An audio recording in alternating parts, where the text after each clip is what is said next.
We didn't win Powerball either. Sunday Insight starts right now.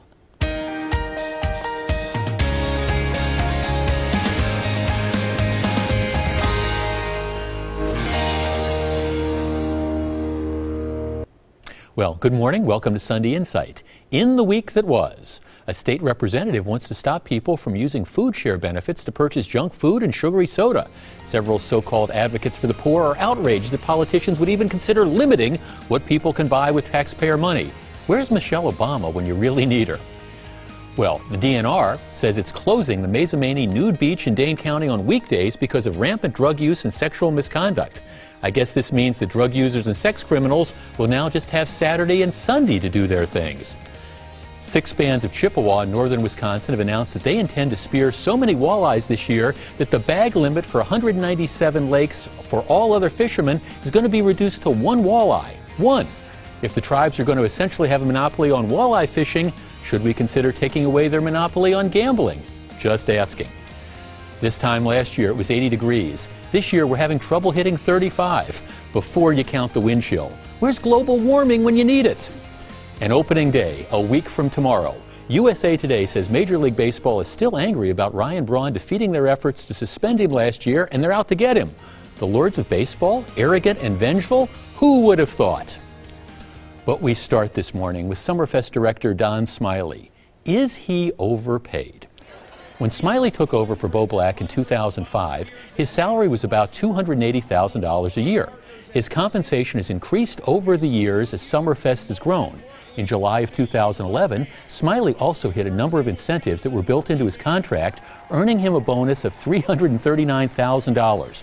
Altogether, Smiley's total compensation for 2011 exceeded $772,000.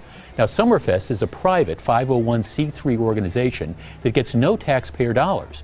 Nevertheless, Milwaukee Mayor Tom Barrett is outraged by Smiley's compensation and believes that it should be a matter of public debate. Over the last few years, Smiley has overseen $58 million in construction projects and has put Summerfest on solid financial ground. So, is Don Smiley overpaid? And who gets to decide? Joining me on our panel this morning, Wisconsin State Representative Joe Sanfilippo, State Senator Alberta Darling, the Milwaukee Community Journal's Michael Holt, and Milwaukee Alderman Bob Donovan. Okay, Bob, let's start with you. Don Smiley, is he making too darn much money? Well, I think he is, and I think the average citizen in Milwaukee would agree with me. Having said that, Don, and I think Don has done a great job. I know him well. He's done a fabulous job with Summerfest. He's a part of the entertainment industry, okay, and they live by their own rules. I happen to believe they're all overpaid, most especially professional athletes. So that's my take on it, yeah. Okay, Alberta, I guess who decides this? I mean, Summerfest is a private 501c3 organization. No taxpayer dollars go into this. Does Tom Barrett, does he have a right to complain about how much Smiley makes? Absolutely not. They have a board, and on that board, Ted Kellner is the president. They have an executive committee, and they have a pay committee that determines that. They set very specific targets for Smiley, and he made them all. And I'm not for class warfare, and I'm for the private enterprise system, and he did a great job, and he deserves to be rewarded. And if that's the going rate around the country, I say so be it. Okay. Let's keep going. Joe Sanfilippo, should we be having a public dialogue about this? That's what Tom Barrett's saying. He says, well, people will be outraged at hearing that there's all this money involved. I mean, should this be a matter of public debate? Definitely not. I think the mayor is way off base because there are no public funds going into Summerfest. This is a completely private enterprise, and unfortunately I think the mayor, like a lot of people, are buying into this Occupy Wall Street movement where all of a sudden you want to criticize and bash success, and that's just wrong. $772 grand, Mr. Holt. Too much money? I wish you would give it to me. Well, I think you're worth it. I'm with you. You're worth it, Michael. You know, we haven't had this discussion about a serious dialogue about Summerfest since John Newark was around, and he wanted to take over Summerfest. Then it would have been a public entity. But you know, you asked, did the mayor have the right to question? Yeah, he has a right to question. Is he wasting his time on this? Is this a really non-issue? It is.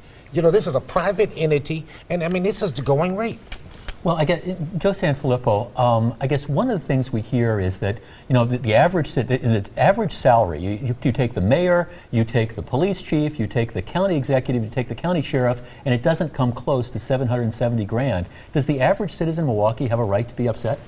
Well, you're comparing public funded positions to a private entity. And I think you're just talking apples to oranges there. There's really no comparison. In the private sector, you have the ability to make those payments. If the Summerfest board itself is not objecting, those are the only people really that have to say okay. And they're making profits, and he had targets, and he made them all. His salary isn't that amount. He has a salary plus bonus, which equaled the $700,000.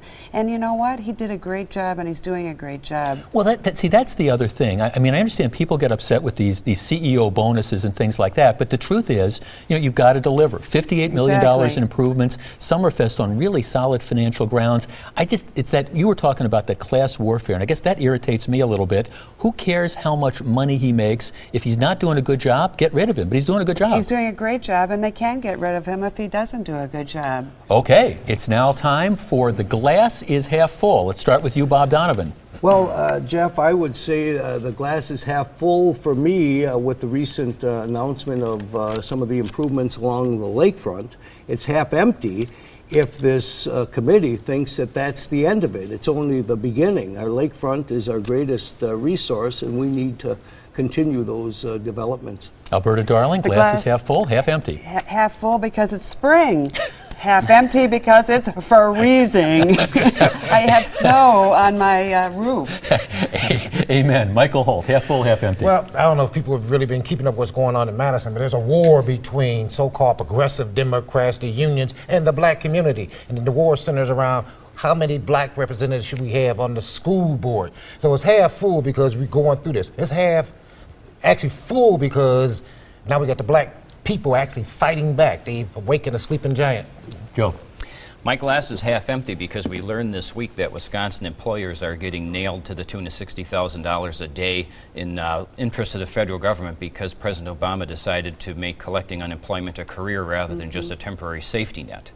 My glass is half full because my great colleague in the Assembly, Dale Koinga, is working very hard at simplifying Wisconsin's ridiculously complex tax code, which is going to provide relief not only to those employers, but to every taxpayer in this state.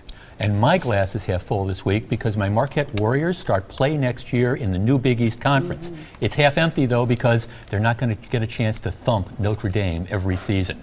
Still ahead on Sunday Insight, can Badgercare and Obamacare get along? And as we go to break, some international diplomacy and some good humor on the president's trip to Israel. House Speaker John Boehner reacts to President Obama and Benjamin Netanyahu's comments about Congress. Listen closely and watch the captioning. המשמר ידגל.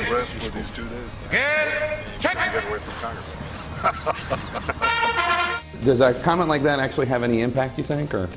No, not really. You know, President's meeting with the President of Israel. You know, he's got his legislative issues. President's got his. Comes with the territory. Comes with the territory. I'd rather be heckled than ignored. Or as I like to say, you only tease the ones you love.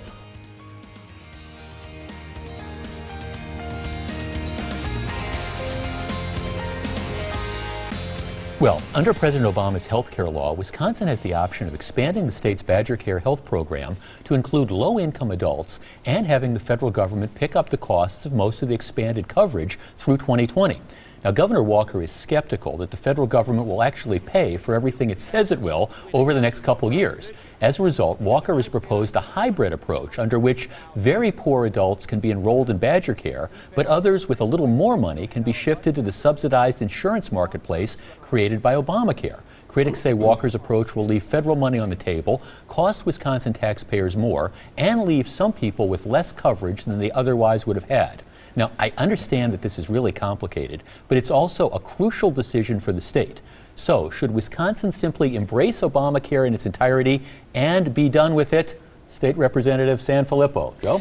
No, I like the governor's proposal. I mean, you're going to have 250,000 people who are uninsured right now will have coverage to some degree, whether it's below the federal poverty level, they'll be on Badgercare, up to 400% of the poverty level. They're going to have greatly subsidized insurance through the exchanges. But more importantly, the governor has said this proposal is going to give people the freedom to make their own choices, and rather than have them dependent on government, they're going to be independent. And that's what we should be striving for.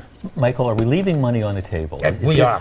And then I think that's really part of the problem. You know, I'm a big fan of Badgercare, which was created by Tommy Thompson. So, I mean, it's not some Democratic plot or whatever. It's one of the exceptional programs. And I think what the state should do and what the Fed should actually be doing is looking at a model that would streamline the process and save everybody money. And that model is probably VA. So, I mean, unfortunately, this particular proposal will leave some money on the table. There will be some people excluded. I mean, Alberta, the federal government says, hey, we're going to fund this or largely fund it through 2020.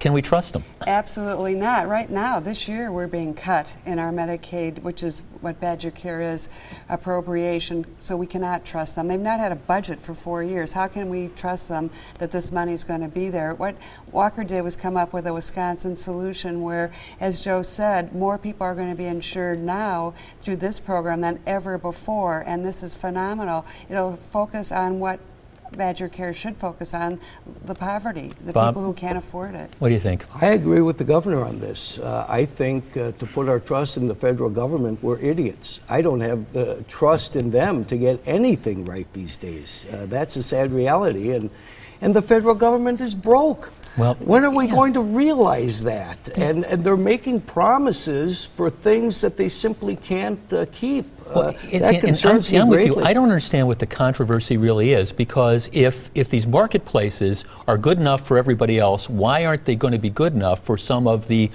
people who are lower income but still qualify for that? So it's going to be interesting to see how this whole thing plays out. Okay, unsolicited advice. Bob Donovan, unsolicited advice. I can't wait. This is easy, Jeff. My advice goes to the mayor and the common council: dump the streetcar. Period.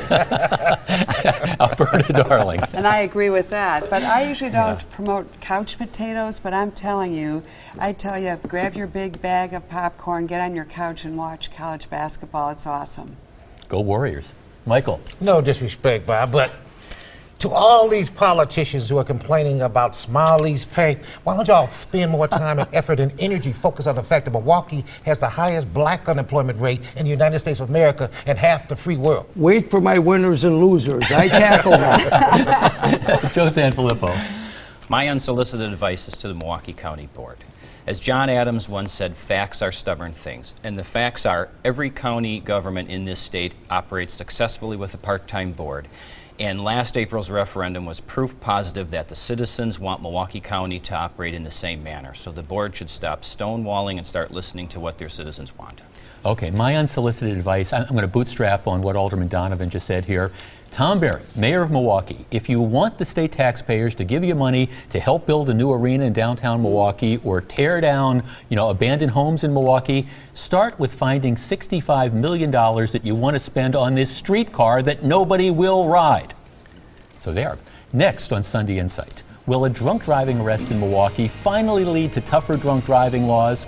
And as we go to break, Wisconsin Congressman Paul Ryan takes a jab at President Obama. We still have no budget from the president, in violation of the law. He gets his NCAA bracket in on time, but still no budget. The president picked Indiana to win the tournament. Well, here we go again.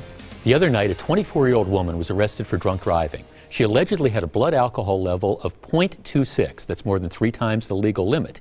In the car with her was another adult and 4 children ages 8 and younger. Now, since there were children in the car, the driver can be charged with a misdemeanor. This means she can, but probably won't, be sentenced up to 6 months in jail.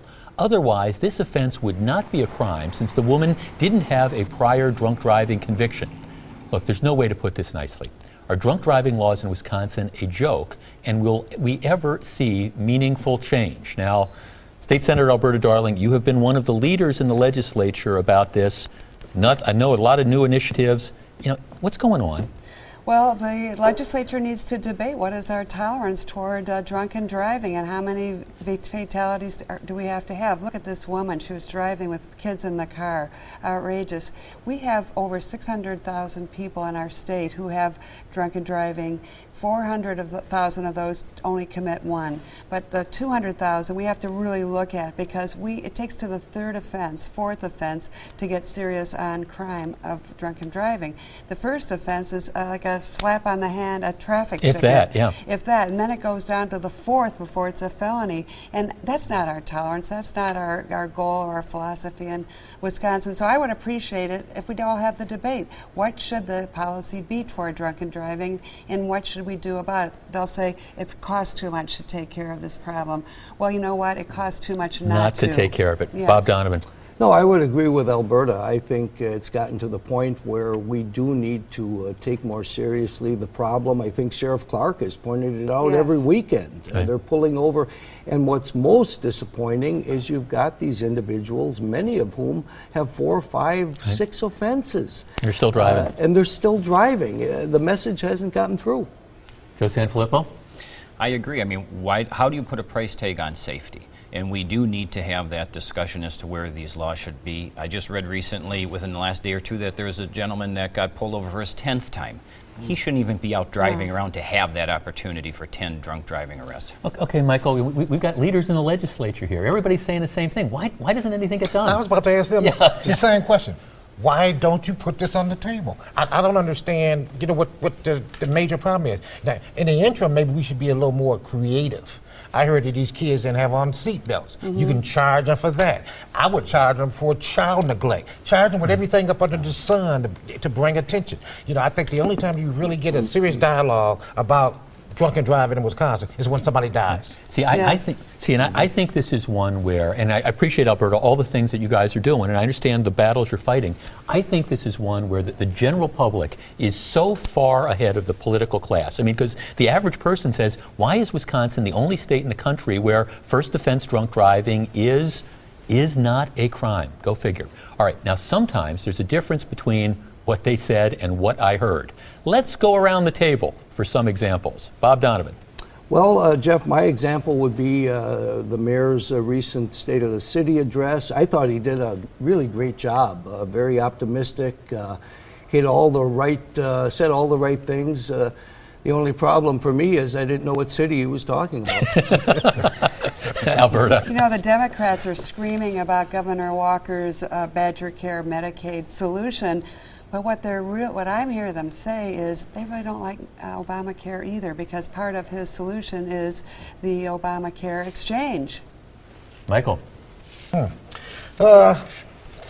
Democrats, Senate Democrats, I hate to get on Democrats, but Senate Democrats Go ahead. have said that they're going to remove assault weapons bans from their legislation on gun control because they didn't want to alienate anybody, particularly Republicans. What I really heard was them saying that we're a bunch of cowards and hypocrites. Joe Sanfilippo. What I heard, what he said was Massachusetts Principal David Fabrizio said that he was canceling his school's honor night because it was too devastating for the kids and their families who weren't getting awards. What I heard him say was, kids, don't bother to work hard to try to improve yourselves because we just want you to blend in, not stand out. Okay, last night's Powerball jackpot was over $300 million. What they said was, if I win, I'll be at work on Monday. What they meant was, see you suckers. Next on Sunday Insight, our panel picks the winners and the losers of the week. First, though, here's your morning news update. Well, it's time for our panel to pick the winners and losers of the week. Joe Sanfilippo, you're first. My losers are the MPS Teachers Union officials. In an effort to protect their flow of forced union dues, they continue to push for unaffordable contract extensions, even as Chicago announces closing over 50 schools. MTEA should be learning from Chicago's mistakes rather than repeating them. My winners, job seekers. Representative LeMahieu, leading the Assembly Write the Rules initiative, and Senator Vukmir, as chair of the JCRAR, are taking an aggressive approach on regulatory reform that will get government out of the way and help businesses create jobs. Alberta Darling. Paul Ryan is my winner, whose budget plan passed the House of Representatives. Ryan's plan balances the budget in 10 years without raising taxes, and he abolishes Obamacare. My loser is President Obama, who spent more time on his NCAA brackets than he did on a budget for us, our nation. Meanwhile, our nation is $16 trillion in debt. Michael Holt. My loser's the History Channel. In case you haven't heard the latest controversy, the History Channel was running this new series, otherwise good series, on the Bible. The controversy is a character they used to portray Satan looks strangely like Barack Obama. And if you think that was just a mistake, they actually did makeup to make him look black. And I didn't know the devil was black. You know, they could say this was a coincidence, but you know, that's a hell of a thing to say, no pun intended. My winners, the Riverside girls basketball team, which won the state championship. What's really remarkable about that, they're not just athletes, they're scholar athletes. Bob Donovan. Well, my losers, Jeff, continue to be the citizens of Milwaukee who are simply not getting the leadership we need and deserve. While our leaders can find the resources to build a downtown streetcar, they can't seem to summon the guts to address our real problems. And my winners are finally the brave men and women of the Milwaukee Police Department, who today, Sunday, March 24th, from 1 to 5 p.m. at Serb Hall, are being thanked by a grateful citizens for the great job they do under some very, very difficult circumstances. My loser this week, the folks in Washington have thus far declined to allow the name of Wauwatosa police officer Jennifer Sabina to be included on the National Law Enforcement Officers Memorial. My winner this week, well, it's Summerfest, who signed the Eagles to perform on July 7th. I've got a peaceful, easy feeling. Thanks for joining us, and join me on my radio show on Monday on News Radio 620 WTMJ. Have a great week.